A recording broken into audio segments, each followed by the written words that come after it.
Welcome to The Breakdown with Brodkorb and Becky, a weekly podcast that breaks down politics, policy, and current affairs. I'm Michael Brodkorb. I'm coming to you today with a special bonus episode that will likely have the most swearing of any podcast episode.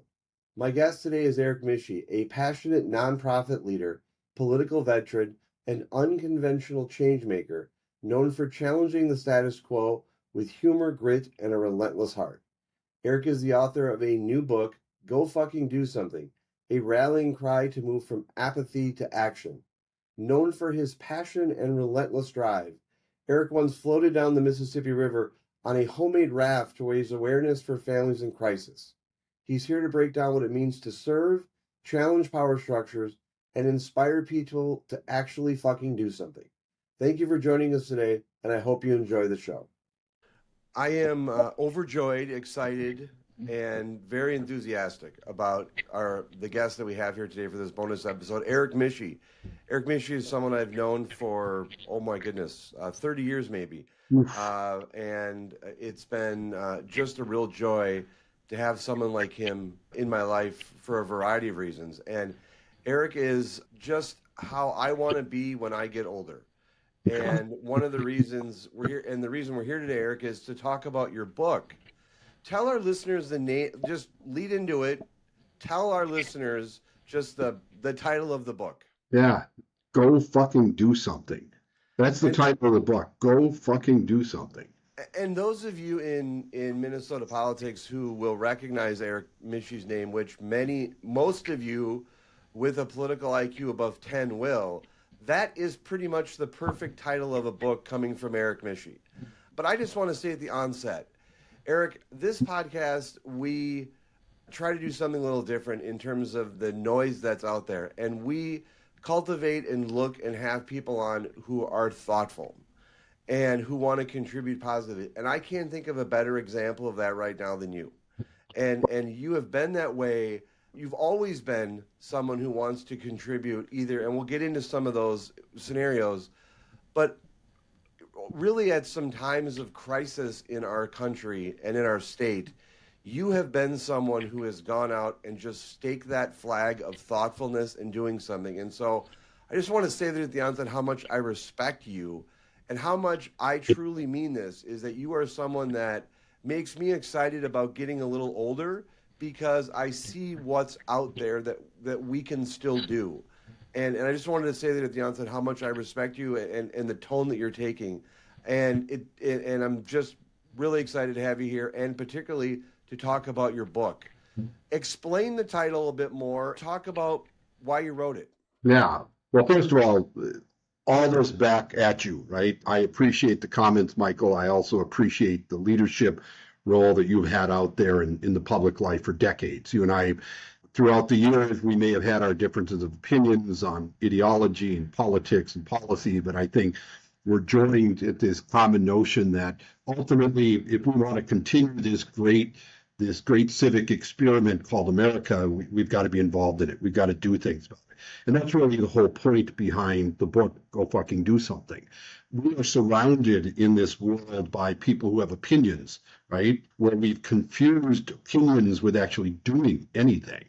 And we're at a pivotal point, I think, in American life and history, where we've seen social media simply crowd out every part of our existence, and our responsibility is to do civic duty, right? To get involved in our communities. Doing a post on Facebook or a tweet isn't the same thing as going out and volunteering for something, getting involved in something and making your community a better place. And I've watched the body politic in this country over the last decade or 2 decades. I've seen us continuing to walk away from engagement with one another. The only way that we make this country a better place and this exceptional place that I think we are is for us to go fucking do something. Go out and fix the problems that you see. Instead of complaining about shit, go out and do shit. Instead of treating people like crap on social media, try to use those platforms as a way to communicate ideas and engagement and connect people. That was the whole point behind social media 20 years ago, right? It was going to be this utopian world in which we were all going to be connected and share ideas and thoughts, and it's become a cesspool where we simply attack one another. But the purpose behind the book for me is to kind of take people and literally kind of walk them up alongside the head and say, enough with the crap on social media, enough with the complaining about stuff. If you really want to see the country be a better place, go fucking do something about it instead of complaining about it.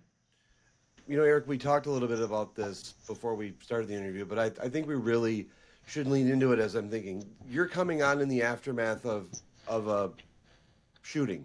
Yeah. We are in just less than around 10 days away from the shooting and murder and assassination of Speaker Emeritus Hortman and her husband, their dog. We have Senator John Hoffman and his wife still recovering from trauma and shooting that was done towards them.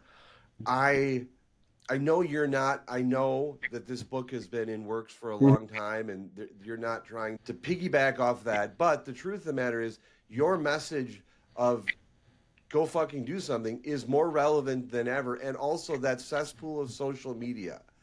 Talk a bit in I think the only way you really can, under balancing all that, what you've seen in the aftermath of this shooting and this assassination that makes, I think, very much more relevant your book. Yeah.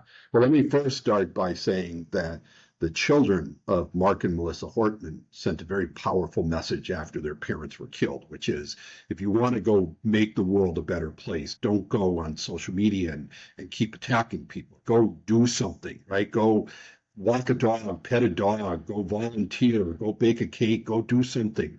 And I think that's an extraordinarily powerful message, right? Which is, in the aftermath of this kind of crises, and I got to underscore, the murder of an elected official and her husband and the attempted murder of another official and his wife is a crisis. We should not allow this moment to simply pass us by and expect that this becomes the new normal.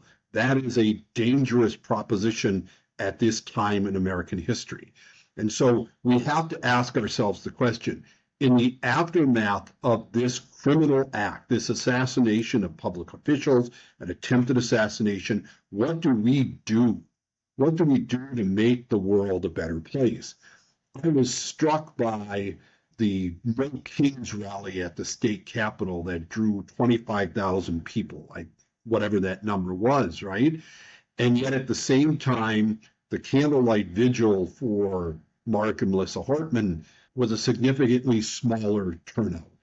I would have hoped that we would have seen an exponentially larger crowd at that candlelight vigil than we saw at that rally, because I think we need to be all very concerned about our we have to be very concerned about our humanity when it comes to how do we deal with this.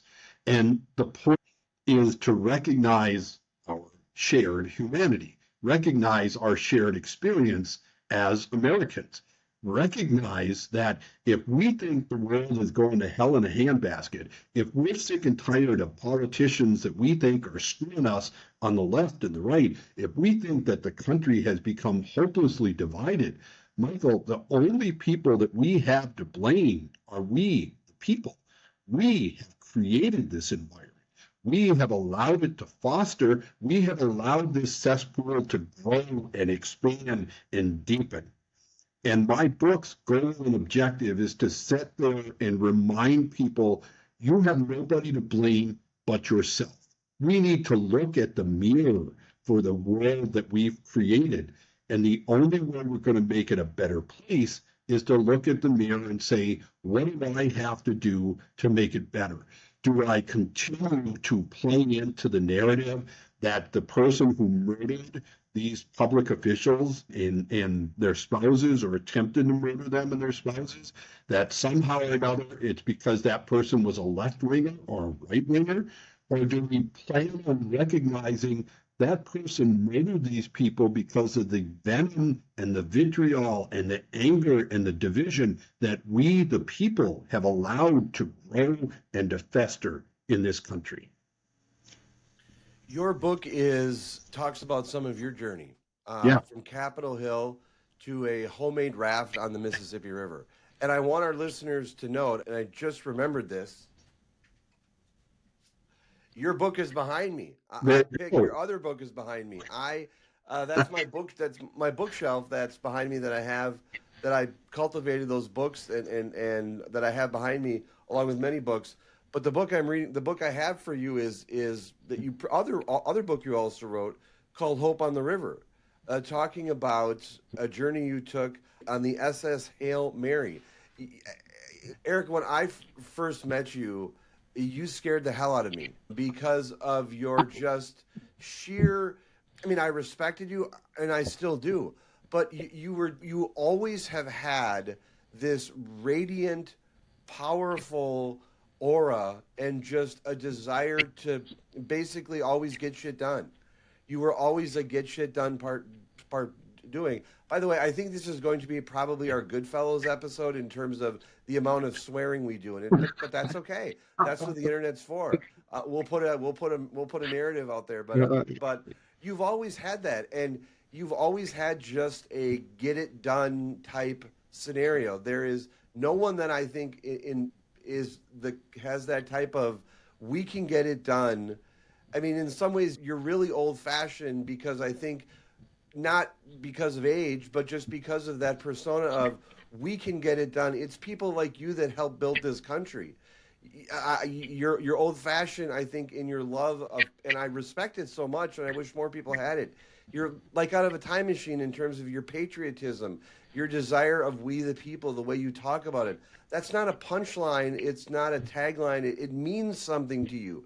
You've always had an emotion and a passion and a love for democracy in this country, even when we disagreed on issues. And so, as I hear you talk about this, I go back to those days when I first met you almost 30 years ago, and how you just were passionate then. And boy, oh boy, your passion has just only grown, and you're passionate about the right things. And yeah, I yeah, just, as we're talking here, I just wanted to kind of acknowledge that little arc that you and I have had. yeah. Well, and I appreciate that. You know, Michael, I believe in American exceptionalism, right? I truly believe that America is the most exceptional, indispensable nation on earth. I have always believed that. I have believed that when I was a Democrat. I believed that when I was a Republican. I believed that when I was a liberal, a conservative. I believe that now as a guy who's a dad, right? My primary mission in life is to be a good dad to my adult kids, right? And it's to show my kids by example that the way you keep this country that I love so much, the way we want it to be a place where there's opportunity for everybody, a place where people should all feel welcomed who want to contribute and be a part of this great experiment that was created 250 plus years ago, is you got to get involved. You got to be willing to invest yourself. And it doesn't mean that everybody has to run for public office, right? It does. I just started my morning. I'm a volunteer on Economic Development Commission in Woodbury, Minnesota. It takes 1 hour a month for me to go to this meeting and simply be involved, right? There's other people that you and I know. We've both been involved in partisan politics and in government and public policy, but those aren't the only ways you can get involved in making this country the kind of place you want it to be. They volunteered. There's millions of opportunities to volunteer. I got to tell you, when I listen to people say, I just don't know what to do, again, I want to take the cover of the book, smack them on the head and say, go back and do something. This idea that you don't know what to do to make a difference in this absurd notion in a country as free as the United States. And I want to emphasize that. You can complain about this country all you want, and God bless you, right? You can say it's not perfect. You can say we're this. You could say we're that. And you're probably right about all of it. But there is no country on earth, no country on earth where you have the ability as a single human being to do more to effectuate the outcome and impact of your country. And you can do that at a very small level in your local community. You can do that at a state level. You can do that at federal level. There is no other country on earth that you can do that and have to worry that if you speak up and speak out, that somehow or another you're going to get shot, that somebody's going to throw you in prison. Okay, that is the piece that I got to say that I always get frustrated when I listen to people complain about not knowing what to do to deal with the issues that they think need to be fixed in this country. It's like that is an excuse that might fly somewhere else. It's not an excuse that should fly in the United States. Talk about your journey from Capitol Hill to being on a homemade raft. And probably the most interesting part is the homemade raft part. Tell our listeners about a little bit about this journey, about a previous book you wrote, Hope on the River. Yeah. So it was COVID, right? And remember, at the time I was running a nonprofit called Spare Key. COVID hit, and like most nonprofits in the country, all of the events that we had to cancel, right? So we were running out of money. We weren't quite sure what we were going to do. And, I know this will come as a surprise to people who know me, but, I tend to get a little obsessive compulsive on ideas and things, and they just kind of root in my brain and they stick there. And on my birthday in 2020, June 16, 2020, I was walking around the Mississippi River trying to figure out what the hell I was going to do to save this nonprofit. And my original thought was, I'll take a canoe down the river. And then I was like, but you don't even know how to run a canoe. I don't know if you call it running a canoe, but and then I was like, a kayak. I was like, well, that sounds like a bad idea because I was looking at all these boats and barges. And so then I thought, I'll take a raft down the river and I'll use that as a way to raise money for this nonprofit. So then I called a couple of my friends who, of course, who were immediately were like, okay, well, this sounds like something you'd come up with. And then over the course of a couple of weeks, I got a 50-year-old rotted out pontoon and we put a Home Depot garden shed on top of this damn thing. And in August of 2020, I set out from St. Paul. 2 months later, I ended up in Baton Rouge. Never been on the river before. Certainly had never taken a raft down the river. And the best part of that whole journey, Michael, and I say this in the book, right? The best part of that journey is that during that time, and remember, we're talking about COVID, people were scared to death, right? We were dealing with a divisive national election, right? No matter where I went, nobody asked me whether I was a Democrat or Republican. Nobody asked me who I was voting for president. They didn't ask if I was a liberal or a conservative. Time and time again, everywhere I went, people, despite their own fears and their concerns, said, what can I do to help? And that didn't matter which state. And remember, I went through 10 states on that trip, 1,700 miles, 2 months, at a time when everybody could have been absolutely justified in saying, I don't want to help. I don't want to be a part of this. Who is this guy? And instead, people came from everywhere to simply say, what can I do to help? What can I do to make a difference? What can I do to make sure that I'm a part of trying to do something good for other people? So for me, that trip simply is extended in the message of the book, which is that's what this country is really rooted in. Right, is that unique nature of who we are as citizens who get involved to try to make a difference, to try to create a better place. And for me, doing that trip reinforced my love for this country. Didn't remind me, I've already had that, but reinforced for me just the depth of goodness of people in this country. Who, when given an opportunity to make the world a better place, will always take that opportunity if given a chance, or if reminded that the way that you make it a better place is to go fucking do something. There were many times, having read your first book and followed you on that journey remotely and read it, there were many times when you could have given up and you didn't. What kept you going when you had all of the technical, weather-related, navigational issues? What kept you going? I think really what always kind of keeps me going, right? Which is I have tremendous confidence in my really ability to get things done, I guess, and I guess, Michael, that you've complimented me a lot on a lot of stuff. And I tell people the only real skills I have in my life is that I can type and I can talk. And the only real character trait that sustains me during times when my skills are lacking is simple persistence. And so even as I looked at that trip, and I don't know how many times I almost sank, how many times I almost got run over by towboats, I had people try to rob me and swamp me. When all was said and done, it is that persistence, right? I come from a family of 9 kids. We didn't have a whole lot when we grew up. And so you kind of learn that life isn't fair, but life not being fair is never an excuse not to try to do something or to make a difference or make an impact. And so I think for me, as I look at even the work that I do at SAVE and work at helping to prevent suicide and raising awareness about suicide, you can look at the numbers and you can look at the data and you could say this is an overwhelming, daunting proposition to try to prevent suicide and save lives. I am rooted and anchored in the idea that ultimately we can do it and we are doing it and we are persistent about it.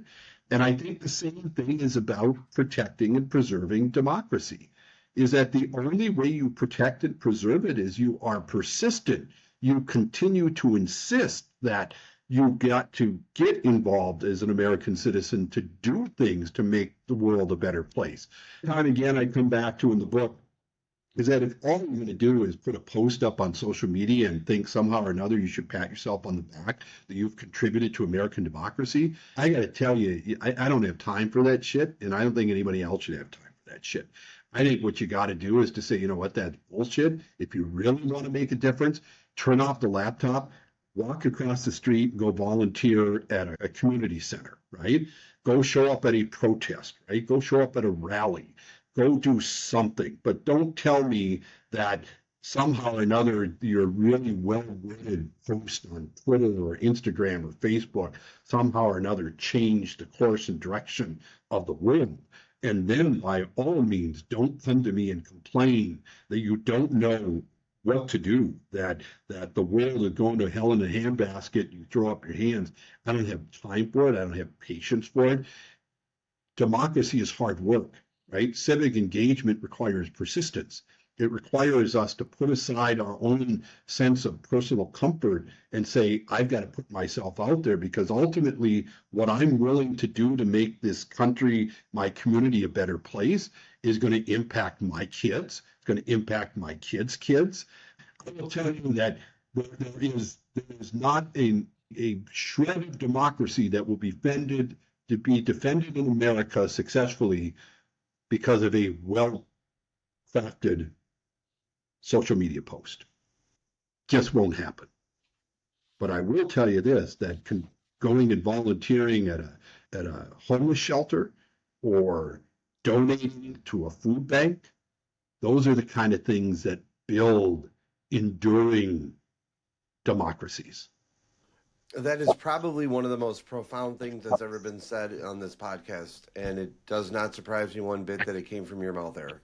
One of the things that you have that I've always respected is just a confidence. And you talk about in the book a lot about, you didn't know how to build a raft. You didn't know how to do some of this stuff. You are someone who seems to be very self-aware of what your limitations are, but that doesn't prevent you from going out and trying things.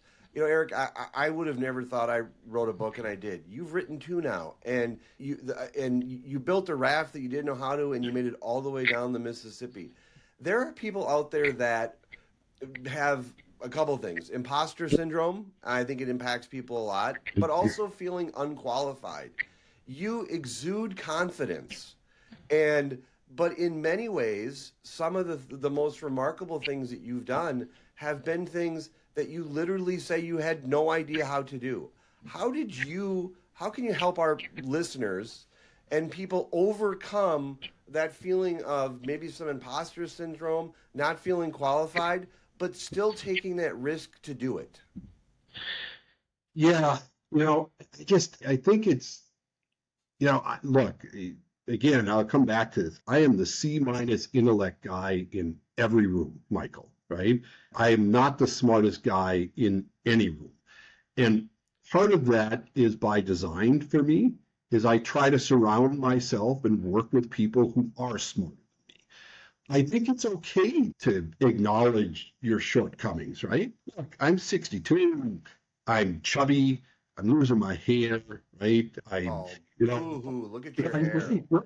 But that's the thing, right? Is that, you know what? There is this idea somehow or another that you can't go do anything unless it's going to be done perfectly, or that you know how to do it, or that you may fail, right? Holy crap, you may fail. You just may fail. Think of just what a remarkable idea it is that you can fail and try again, fail and try again. And I have failed and tried again so many times, long ago lost count of that. So I think, again, I come back to this, and I don't want this to sound corny, but it is the truth. I don't think that had I grown up in any other country in the world, Michael, that I would have that notion of confidence and my belief that there isn't anything that I can't do. Okay? I don't believe there is a single thing living in this country that I am not capable of doing. There are things that you shouldn't let me do, like I should not fly like an F-16 and things like that, right? Or be in a rocket ship. But the things that I want to do, the things that I want to make a difference in, the things and the change that I want to see happen, those are all things every single one of us has the ability to do simply because we live in the United States of America. And for me, even as I look at writing this book today, one of the messages that I really want people to walk away from is that not everything that you have to do has to be world changing, in the sense that I need to wait until all of my plans come together, until I've got all of the details worked out. Even the smallest thing that you can be world changing, right? They all build upon each other. Imagine thousands of people all doing small little things each day to make their community a better place. That creates an ocean of change, an ocean of impact.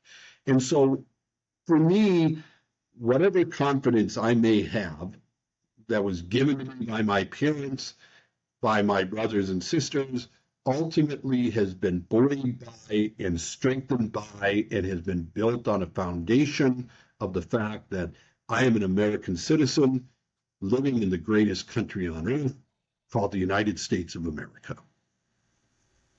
Has that ever wavered? Never, never. Even during times, Michael, when there'd been great disappointment. I remember during Hurricane Katrina, watching what was going on in Louisiana during Hurricane Katrina. And I got to tell you, I was never more heartbroken than watching the failure of our response as a country to that tragedy. Okay. Now, I could have said, America sucks and this is terrible. Instead, I was like, we can do better than that. We've got to be better than that, right? My family, my kids were very young at the time. We had an opportunity to go down and volunteer in the aftermath of that and made sure that our kids got involved in that. So again, they understood what their obligations were as Americans, even as kids, to make the world a better place.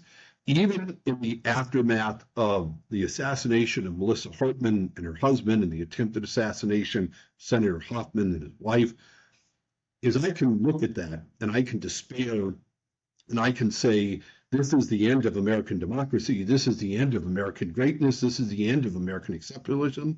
Or I can say, I saw communities come together to try to make a difference. I watched law enforcement, men and women in law enforcement, Michael, who ran into danger. And just think about the profound nature of the decision of that local police officer responding to the crime scene with Senator Hoffman and his wife, going, we need to go check on this family. And what it took for that person to think professionally at a moment of great stress and think of the lives that that officer saved because of that act. Okay. I will tell you that is a unique feature of being able to, as an American citizen, to think independently, to be able to think instructively, to think, what do I got to do to make this situation a better place? So I will tell you that even in my political world, when my candidates lost or candidates won that I'm repulsed by or whatever I want to call that, I have not once in my life ever wavered in my belief that we live in the most indispensable, consequential country on earth. Never. Can I ask you a question that may seem a bit unfair, but I think it's true. You talk a lot about in the book about you mentioned in the book, I should say, some of your impatience with bureaucracy and Yeah. with government. And so what I find so interesting about you is you have that impatience with the bureaucracy, but you also, I think, simultaneously have an incredible amount of patience with people. I think that you separate, and I think your book title, "Go Fucking Do Something," is kind of a wake up call to this kind of apathy that we have Yeah. out there. Describe a bit how, if you agree with the premise a bit, about your frustration with the bureaucracy, but yet you put yourself in that situation to help change it. Talk a Yeah. little bit about that. Yeah, I mean, I got involved in politics, Michael, as a kid because I believed in the power of politics to make positive change, right? That's why I got involved in it, right? I got involved in government because I thought government could be a catalyst for change. And I think by and large, politics and government in America is about positive catalysts for change, right? Doesn't always work that way, doesn't always work quickly, right?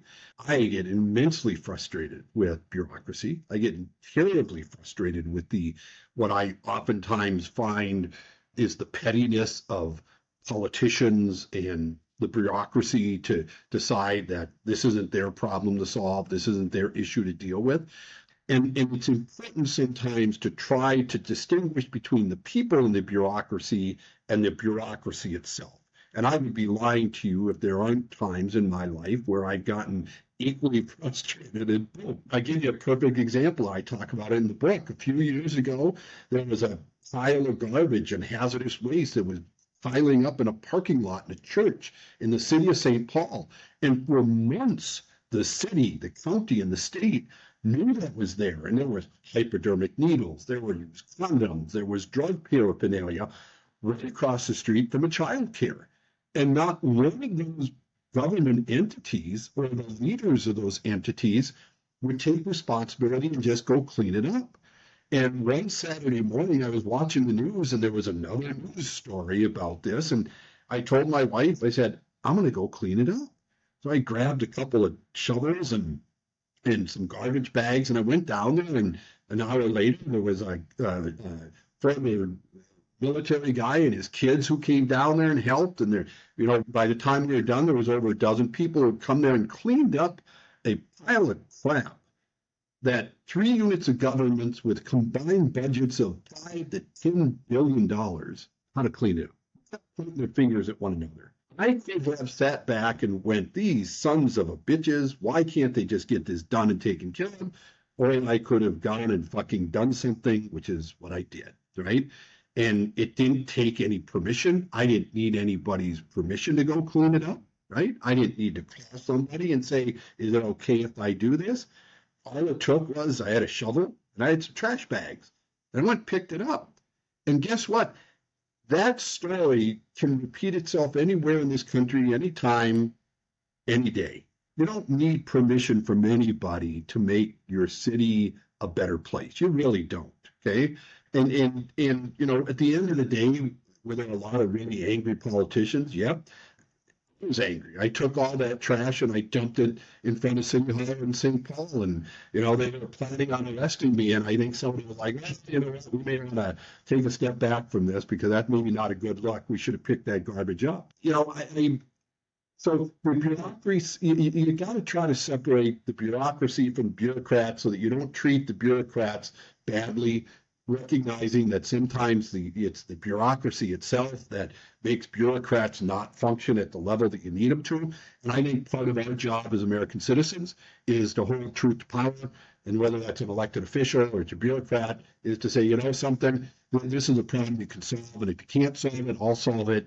And if you're not willing to fix it, I'm going to figure out a way to help fix it. If that means I'm going to run against you, or I'm going to find somebody else to run against you, or something. But Whether it's picking up trash, taking a crappy raft down a river, writing a book, volunteering at a food shelf, whatever it is. There's no limit to what you can do as an American citizen. Go fucking do something and make a better country. Don't sell yourself short. You wrote 2 books. So, 1 second here. Having a slight audio issue. Don't sell yourself short. You've written 2 books. One thing I want to ask you about is social media. Yeah. In researching and just pulling some information together about some of your recent stuff, you've mentioned about the ugliness of social media, but you don't ignore it. You go out there and in that ugliness, you stake that flag. I just read an amazing commentary you wrote for MinPost about Harvey Milk and the changing of the name, which I just thought was beautiful. And how do you, in the face of, because it seems a lot of people, and you seem, and when I think tragedy, social media is the worst. And I think social media, Eric, I was with a legislator yesterday talking with him, and I said, I think that social media is something that we're going to realize is as harmful to our youth as smoking would be. I have 3 kids, and none of them are on social media for that reason. But you go out there and in that face of ugliness, you stamp a flag and draft and produce and publish some of the most thoughtful and thought-provoking pieces. How do you do that? Well, let me come to the issue about social media, because that's the piece that I think you started the point on. Social media and kids, current and present danger in this country and in this world is the impact that social media has on young people. We are seeing kids today from every walk of life who are dying by suicide due to the horrible nature of social media platforms. They're being sextorted, they're being sex trafficked, they're being sold illegal drugs on things like Snapchat, they're being bullied, right? They're being targeted. Big tech companies are worse than big tobacco. Big tech companies are worse than big auto. They're worse than big pharma, worse than big oil. And here's the reason why they're worse for kids, is that you still have to walk into a store to buy a pack of cigarettes as a kid, right? You don't need to walk into anywhere other than on your phone to get onto a website that can cause such traumatic damage to you as a child that it is inconceivable to me that there is an elected official in the United States of America that hides behind the idea that we should not regulate social media in the same way that we regulate tobacco and alcohol, that we regulated the auto industry, that we regulate the pharmaceutical industry, and that the argument that they use is that to do so is a violation of free speech. Bullshit, okay? We have seen destruction of American children's lives that we will not even understand the breadth and scope of it for another 5 to 10 to 20 years. You talk to any parent in this country who has lost a child on social media, who has to listen to Mark Zuckerberg of the world or somebody else say there's no evidence, there's no facts, they will tell you the evidence and fact is my dead child buried in their grave. Yesterday in Washington, D.C., was an event called Social Media Remembrance Day, where over almost 300 families had pictures, lawn signs of their kids who've died as a result of their interaction with social media, right? We work with all of these parents, right, who have kids who have killed themselves, who have died by fentanyl poisoning, who have been bullied to death, who have been sex trafficked, right? Time again. And then we have to listen to big tech CEOs say, there's no evidence, there's no proof of it. Bullshit. About 3 months ago, SAVE, along with 3 organizations now on 6 continents, started a campaign called Kids Keep It Digitally Safe, which is an effort to call for warning labels on social media platforms that will alert parents and kids to the harms that are on those platforms. It is 100% not the end-all, be-all solution, but the fact of the matter is that every click has a consequence, and it's time that we label the risk. And so the Kids campaign was one effort, along with others that we've been involved with, trying to pass the Kids Online Safety Act, other age-appropriate design code bills throughout the entire country. when we look back on this time in history, Michael, we will be judged for our failure to understand the depth and breadth and scope of the harms that have been put on our kids by social media. When you look at the scientific evidence about the impact of social media on adolescent brain development, it is as shocking as watching the impact of nicotine and tobacco on brain development as an addictive feature.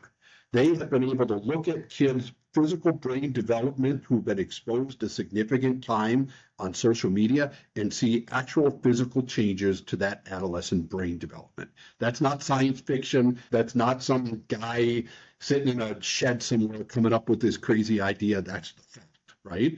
And so when I look at social media today, I would tell you that if not for the work that I do, I wouldn't be on social media. But the platform is there, and by God, I'm going to use it to raise awareness and sound the alarm and use it as a way to try to get information out to parents and the public about the harms of social media, which then transcends to adults, Michael. We can't forget that part of the reason we are seeing this division and this nastiness and the violence in American life today is because these platforms and the algorithms amplify that division. Okay? Every time you post something that you're pissed off about or you criticize this person, that platform knows everything about you. They know that based on what you've just put on there, that's the kind of content they're going to keep feeding you. And it becomes this angry, nasty, evil loop of information that continues to pollute your mind. It pollutes your perspective. It creates this cesspool of division in the country. So social media for kids, absolutely one of the most dangerous places on earth. Social media for adults is where democracy can go to die if we're not careful about what it's done to divide us as Americans. Wow. I couldn't agree with you more. I couldn't agree with you more. Eric, you're 62. I am. You're 62 years old. And I have to say, I'm doing the math inside my head. I think I mentioned 96, 97. And I got to tell you, you are more passionate about life and issues than I think you ever have before. How have you sustained that? How have you sustained that? What can our listeners take? Because I'm sure they're gonna see you on this podcast, they're gonna listen to your voice, and they're gonna say, I got a 62-year-old guy who's done all this stuff. How have you found a way to sustain it? How have you and what recommendations would you have for people about how they balance social media and exercising and going for walks and volunteering? Yeah. What's the recipe? Because in all seriousness, Eric, you're unique. You're so unique. And the more I hear you talk right now, and I know our journey where you're at, there's really something special about you. And I know you're not going to acknowledge that. I know you're not going to say it. But there's things that you do every day, your daily life, whether it's going for a walk or something. How do you, in all this ugliness, what do you do every day to make this type of Erich Mische show up for Minnesotans? And what can you share about a little bit of your behind the scenes kind of secret sauce? My behind secret sauce are my kids, right? I have a 24-year-old son and a 22-year-old daughter, right? And I would say what's probably sustained me for the past 24 years is the world that I hope that they can create that's a good place for them, right? My wife and I focused on trying to raise good kids, make them self-sustaining, make sure that when we sent them off into the world that they were good people who were committed to being good citizens. I think we succeeded in that. I'm very proud of my kids. You know, I talk about in the book is dedicated to my two kids, that it was always important for me to show my kids what it meant to be an American, what it meant to be involved. It wasn't just enough to say it. It just, I mean, words are great, but at the end of the day, showing your kids that you're out there involved and you're doing things, right, I think is important. When I'm long gone, Michael, I want my kids to remember me as somebody who not only loved them and their mom and loved but love their country enough to get involved and take risks and put myself out there. And I hope that we've taught them to do the same thing, to be good Americans who love their country, that want to make it a better place. I got to tell you, I think sometimes, again, what we get caught up on is just the inertia of just getting stuck, right? It is, you got to recognize that everybody is capable of doing something. Everybody isn't capable of doing the same thing as everybody else, but everybody here in the United States is capable of doing something, right? Whatever that may be.